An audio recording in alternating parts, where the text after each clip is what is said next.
तो मूवी की स्टार्टिंग होती है पास्ट को दिखाते हुए, जहां हम एक रॉयल फैमिली को देखते हैं। उनके स्टैंडर्ड्स बहुत ज्यादा हाई होते हैं। उसी फैमिली के एक लड़के को एक सर्वेंट से प्यार हो जाता है। वो उसे पसंद करने लगता है और उससे शादी करना चाहता था, लेकिन ये बात जब अपने पेरेंट्स से करता है और अपनी फैमिली को बताता है तो सब उसे बहुत बुरा भला कहते हैं और हंसने लग जाते हैं कि तुमने क्या पसंद किया है, तुम्हें नहीं पता कि हम तुम्हारी शादी भी रॉयल फैमिली में ही करेंगे। उस लड़के को बहुत बुरा लगता है। अपनी फैमिली की वजह से वो सर्वेंट लड़की से शादी नहीं कर पाता और उन्हीं के प्रेशर में आके वो किसी और अमीर लड़की से शादी कर लेता है। सर्वेंट लड़की इस बात की वजह से काफी दुखी हो जाती है। वो बिल्कुल टूट चुकी होती है। वो सोच रही होती है कि अमीर लोग गरीबों में शादी क्यों नहीं करते, क्या हम इंसान नहीं होते। और इसी सोच में एक दिन वो सुसाइड कर लेती है, अपनी जान ले लेती है, क्योंकि वो इस चीज को भुला नहीं पा रही थी। दूसरी तरफ वो रॉयल फैमिली अपनी जिंदगी में खुश थी, उन्हें कोई फर्क नहीं पड़ रहा था। अब उस सर्वेंट लड़की की माँ को ये देख के काफी बुरा लग रहा होता है। वो अपनी बेटी की मौत का बदला लेना चाहती थी। वो एक विच होती है जिसको मैजिक करना आता था और वो किसी को भी कर्ज दे सकती थी। अब वो जाती है उस रॉयल कैसल के बाहर और बोलने लगती है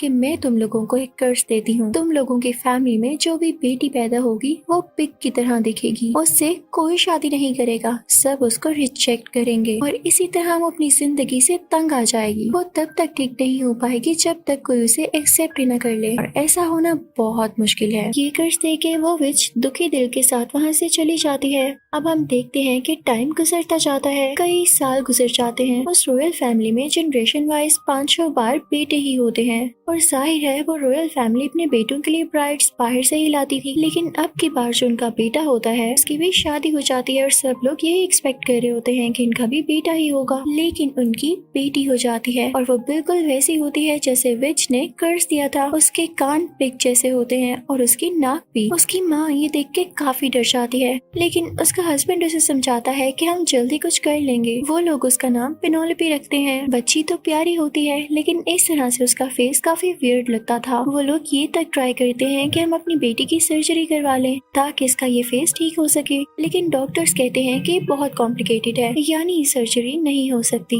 इसमें पेनोलोपी की जान को काफी खतरा है। तो पेनोलोपी के पेरेंट्स डिसहार्ट होके वहाँ से आ जाते हैं। ये बात आहिस्ता आहिस्ता फैलने लगती है और इवन न्यूज में भी ये बहुत बड़ी हेडलाइन बन जाती है कि एक बिग लड़की पैदा हुई है। सब लोगों को वही कर्ज याद आने लगता है जो कि विच ने रॉयल फैमिली को दिया होता है कि आज वो सच हो गया है। एक दिन पेनोलोपी की मदर ने उसे उठाया होता है, तभी उनके घर में एक रिपोर्टर चुपके से आ जाता है। वो इनफैक्ट उस बच्ची की कुछ पिक्चर्स लेना चाहता था ताकि ये न्यूज में दे सके और सारे लोग इसे देख सकें, जो कि पेनोलोपी की मदर नहीं चाहती थी। वो उस रिपोर्टर की आंख को इंजर्ड कर देती है, जिससे डर कर वो रिपोर्टर भाग जाता है। अब पेनोलोपी की मदर सोच में पड़ जाती है कि हमारे घर में कोई प्राइवेसी नहीं रही। हर वक्त मीडिया इस चक्कर में होता है कि किसी तरह से वो घर के अंदर आ जाएं और मेरी बेटी की इस तरह की पिक्चर्स लेके वायरल करें। इसका बहुत दिल दुखता था, तो वो एक प्लान बनाती है और वो प्लान ये था कि वो सबको ये शो करेंगे कि उनकी बेटी पेनोलोपी की डेथ हो चुकी है, जिसके बाद कोई भी उन्हें तंग नहीं करेगा। इसलिए वो एक फ्यूनरल करते हैं जिसमें वो रोते भी हैं ताकि सबको यही लगे कि उनकी बेटी की डेथ हो गई है। इसके बाद से पेनोलोपी की मदर ने उसे घर में ही रखना शुरू कर दिया। वो उसे बहुत प्यार करती थी।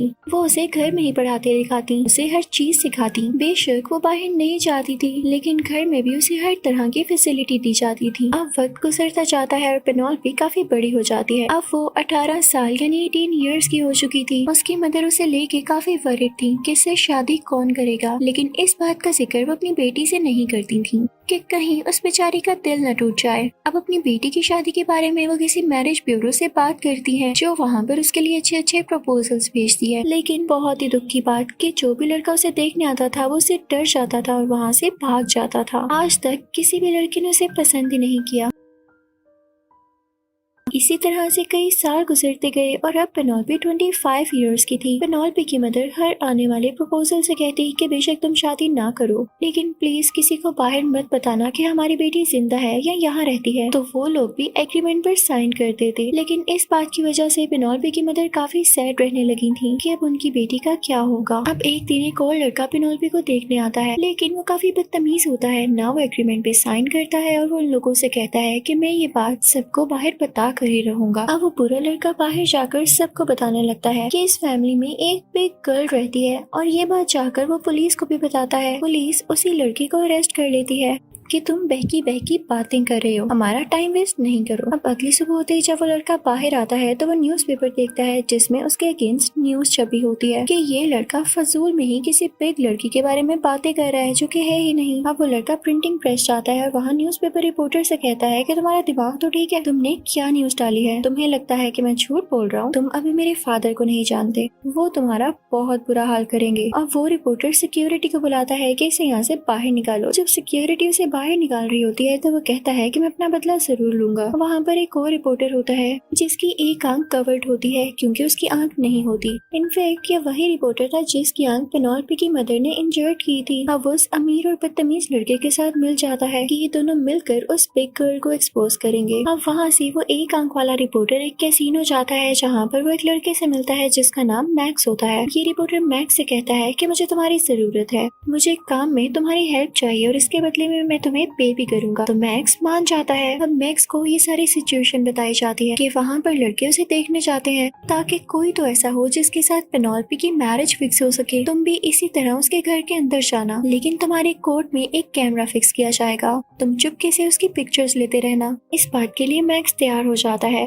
और वो दिन भी आ जाता है जब वो उसके घर जाने वाला था। उसने अपने कोर्ट में वो कैमरा सेट कर रखा था। जब उसके घर जाता है तो देखता है वहाँ पर और भी लड़के हैं जो कि उसे देखने आए थे, लेकिन जैसे ही पेनोल्पी वहाँ पर आती है तो सब लड़के भाग जाते हैं सिवाय मैक्स के, क्योंकि वो तो पर्पसली वहाँ पर आया था, वो क्यों भागता। लेकिन पेनोल्पी भी काफी सैड होके वहाँ से चली जाती है। वो अब अपने रूम में जाती है जहाँ पर एक मिरर लगा होता है। वो तो अपने रूम के बाहर देख सकती थी, लेकिन उस मिरर के दूसरी तरफ वाला इंसान उसके रूम के अंदर नहीं देख सकता था। पेनोल्पी उस मिरर से देखती है कि मैक्स अभी भी नहीं गया। वो उसे कहती है कि तुम यहाँ पर क्यों हो? तो वो कहता है कि आप नहीं जानती मैं यहाँ पर क्यों आया था। इसी के साथ वो एक बुक को देखने लगता है। तो पेनोल्पी उसे कहती है कि ये बुक तुम अपने साथ लेकर जा सकते हो। इसके बाद वो ऐसे शो करवाती है जैसे वो वहाँ से चली गई है, लेकिन मैक्स वहाँ पर फिर से आ जाता है। पेनोल्पी भी उसे देख कर कहती है कि तुम दोबारा क्यों नहीं जा रहे हो? तो मैक्स कहता है क्योंकि मैं नहीं जाना चाहता। तो पेनोल्पी को लगता है कि शायद ये मुझे पसंद करने लगा है और ये पहला लड़का है जिसको मैं दिखने में बुरी नहीं लगी। तो वो मैक्स से कहती है कि अच्छा ठीक है, कल तुम दोबारा आ जाना। इसके बाद मैक्स चला जाता है। अब पेनोल्पी की फैमिली और उसकी मदर काफी खुश होती हैं कि फाइनली हमारी बेटी किसी लड़के को अच्छी लग गई, और वो सब कल के दिन के लिए काफी एक्साइटेड भी होते हैं। दूसरी तरफ मैक्स भी, क्योंकि उसने उसकी पिक्चर्स जो लेनी थी। अगले दिन मैक्स दोबारा से तैयार होता है और उसी जगह जाता है जहाँ पर मिरर के थ्रू उन दोनों में बातें हुई थी। वो लोग कुछ बातें करते हैं। अब मैक्स उसके लिए म्यूजिक प्ले करता है और वो मिरर के थ्रू ही उसके साथ चेस भी खेलता है। अब मैक्स उससे मिरर के थ्रू ही बातें करने लगता है। वो उससे पूछता है कि क्या कभी तुम मेरे साथ बाहर चलोगी? तो पेनोल्पी उसे कहती है कि नहीं, ये तो पॉसिबल नहीं है। तो मैक्स कहता है कि अच्छा ठीक है, तो मैं घर चलता हूँ और कल दोबारा आऊंगा। अब अगला दिन आ जाता है। मैक्स के कोर्ट में अभी भी वो कैमरा होता है। आज के दिन वो पेनोल्पी के लिए पियानो प्ले करने लगता है। वो जान के पियानो खल्ब बजाने लगता है। तो अब की बार पेनोल्पी उसके सामने आ जाती है और उसे सिखाती है कि पियानो को इस तरह से बजाते हैं और उसे कैसे यूज करते हैं। यहाँ पे मैक्स पेनोल्पी की शक्ल ठीक से पहली बार देखता है। शुरू में तो वो भी काफी डर जाता है, काफी कंफ्यूज होता है कि इंसान है या पेग। जब उसकी नोज को हाथ लगाने के लिए अपना हाथ उठाता है तो उसके कोर्ट में छुपे कैमरा से पिक्चर क्लिक हो जाती है। लेकिन मैक्स अब ऐसा नहीं चाहता था क्योंकि पेनोल्पी उसे काफी इनोसेंट लग रही थी।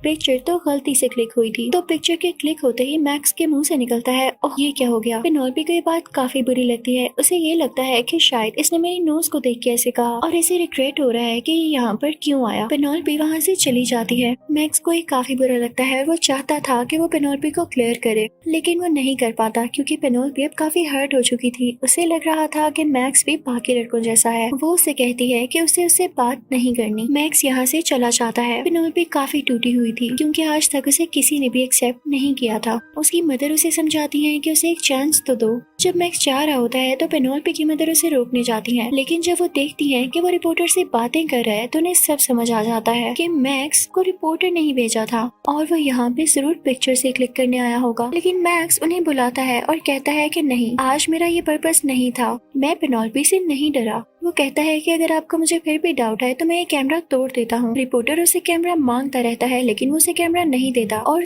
तोड़ देता है। अब वो अंदर पेनोल्पी के पास जाता है और कहता है कि तुम मुझे गलत समझ रही हो, एक बार मुझसे बात तो करके देखो। तो पेनोल्पी कहती है कि अच्छा अगर तुम सच बोल रहे हो तो क्या तुम मुझसे शादी करोगे, क्योंकि आज तक जो भी आया मुझसे डर कर भाग गया। तो मैक्स आगे से चुप हो जाता है और कहता है कि शादी वो तो मैं नहीं कर सकता क्योंकि मैं इसके लिए रेडी ही नहीं हूँ। तो पेनोल्पी कहती है कि कोई बात नहीं, इसमें तुम्हारी गलती नहीं है, मैं जानती हूँ। और इसी के साथ ही मैक्स वहाँ से चला जाता है। पेनोल्पी काफी सैड हो जाती है और रोने लगती है कि शायद मेरी फेट में यही है। वो अब डिसाइड करती है कि मैं और इस कैसल में नहीं रहूंगी, मैं भी बाहर जाऊंगी और एक नॉर्मल जिंदगी जीऊंगी जैसे बाकी लड़कियां जीती हैं, क्योंकि वो भी ठीक ही सोच रही होती है इसमें उस बेचारे की क्या गलती थी। पेनोल्पी अपने मुंह को कवर कर लेती है और बाहर निकल जाती है। बाहर जाते ही उसे सब कुछ बहुत अच्छा लगने लगता है, क्योंकि ये सब उसने पहली बार देखा था। इस तरफ अगर पेनोल्पी खुश होती है तो दूसरी तरफ उसकी मदर काफी वरीड हो रही होती है कि उनकी बेटी कहाँ गई। तो पेनोल्पी उन्हें कॉल करके कहती है कि अब मैं कैसल में नहीं आऊंगी, मैंने इतने साल अंदर गुजार लिए, अब मुझे बाहर रहना है और मैं यहाँ पर खुश हूँ। वो एक होटल में रहने लगती है। दूसरी तरफ हम मैक्स को भी काफी उदास देख रहे होते हैं, क्योंकि उसे बुरा लग रहा होता है कि उसने पेनोल्पी को मना किया, लेकिन वो दिल का बुरा नहीं होता। अब दूसरी तरफ इस बात का पता उसे एक आंख वाले रिपोर्टर को भी चल जाता है कि पेनोल्पी ने अपना घर छोड़ दिया है और वो कहीं बाहर है। तो वो कहता है कि कितना अच्छा हो कि अगर हम पेनोल्पी को ढूंढ लें। इसके लिए वो समीर लड़के के साथ मिलकर उसका स्केच बनवाता है, क्योंकि उस समीर लड़के ने उसे अव्वल एज में देखा होता है। लेकिन जब वो स्केच तैयार होता है तो वो बहुत ज्यादा अजीब और खौफनाक होता है। अब ये पिक्चर यानी स्केच न्यूज़पेपर में दे दिया जाता है उसकी मिसिंग रिपोर्ट के साथ, और साथ रिवॉर्ड भी रखा जाता है कि जो कोई इसे ढूंढेगा उसे काफी ज्यादा इनाम मिलेगा। ये बात बेचारी पेनोल्पी को भी पता चल जाती है, और जब वो देखती है कि उसका फेस इतना खतरनाक बनाया गया है तो वो काफी हर्ट होती है, और वो कहती है कि वो अपनी रियलिटी सबके सामने लाएगी। वो जाकर अपनी एक पिक्चर क्लिक करवाती है। वो ये पिक्चर उसे एक आंख वाले रिपोर्टर को दे देती है। जब रिपोर्टर वो पिक्चर देखता है तो वो कहता है कि पेनोल्पी इतनी भी बुरी नहीं है, सिर्फ उसका नाक ही बड़ा है। जिस तरह का स्केच उस अमीर लड़के ने तैयार करवाया वो तो बहुत खौफनाक था। इस तरह से लोग पेनोल्पी को बुरा जानेंगे। अब वो जाकर पिक्चर मैक्स को भी दिखाता है तो मैक्स कहता है कि मुझे तो पहले ही रिग्रेट है कि मैंने उसके साथ बुरा किया, और अब उसका ये एक्ट देखकर मेरा दिल दुख रहा है। अब मैं सारे बुरे काम छोड़ दूंगा। और अब वो पियानो सीखने लगता है। वो पियानो बजाया करता था और उसे याद किया करता था। दूसरी तरफ पेनोल्पी अपनी जिंदगी को काफी एंजॉय कर रही होती है, और वो एक बार में जाती है जहाँ पर उसे एक लड़की मिलती है। वो उससे बातें करने लगती है और उन दोनों में काफी अच्छी दोस्ती हो जाती है। पेनोल्पी ने अभी तक अपना फेस कवर ही रखा हुआ था। अब ये दोनों फ्रेंड्स घूमने भी जाती, एक साथ वॉक भी करती, लेकिन अभी तक उसकी फ्रेंड को डाउट नहीं हुआ था कि वही बिग गर्ल है।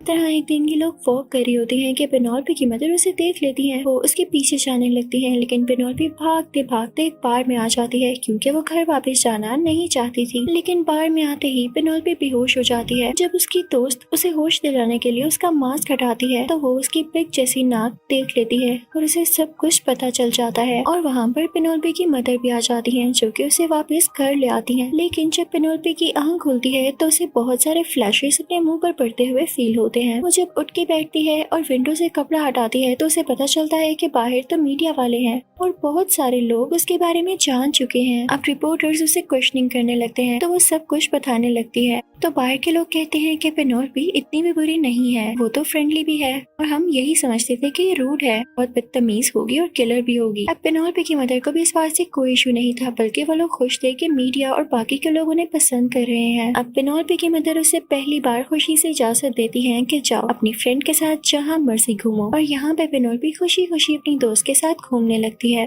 अब पेनोल्पी काफी फेमस हो चुकी थी और सब लोग उसे पसंद भी करते थे। दूसरी तरफ हमें वही अमीर लड़का दिखाया जाता है जिसने पेनोल्पी का काफी खौफनाक और बुरा स्केच बनवाया था। जब लोग उसे पूछते हैं कि आपने ऐसा क्यों किया तो वो कहता है क्योंकि तब मैं काफी डर गया था। अब क्योंकि वो बहुत फेमस हो चुकी थी तो अमीर लड़के के फादर उसे कहते हैं कि बेटा तुम्हें अब शादी तो इसी लड़की से करनी होगी। वो ऐसा इसलिए कर रहे थे क्योंकि वो इस सिटी के मेयर बनना चाहते थे, और अगर उनका बेटा पेनोल्पी से शादी कर लेता तो उन्हें पब्लिक की फेवर मिल जानी थी। वो अपने बेटे को बहुत फोर्स करते हैं, लेकिन वो अमीर बच्चा मान नहीं रहा होता कि डैड मैं कैसे शादी कर सकता हूँ। लेकिन बाद में उसे अपने फादर के प्रेशर में आके शादी के लिए हाँ करना ही पड़ता है। फिर हम देखते हैं कि पेनोल्पी बार में होती है और तभी वहाँ पर मैक्स आता है, जो कि उसे कहता है कि एक बार मेरी बात तो सुन लो, तुम्हें मिसअंडरस्टैंडिंग हुई है जिसे क्लियर करने मैं यहाँ पर आया हूँ। तो पेनोल्पी कहती है नहीं, मुझे कुछ नहीं सुनना, मैं अब अपनी जिंदगी में खुश हूँ। तुमने जिसको पिक्चर दिखानी थी तुमने दिखा ली ना, अब जाओ यहाँ से। वो उसकी कोई बात नहीं सुनती और चली जाती है।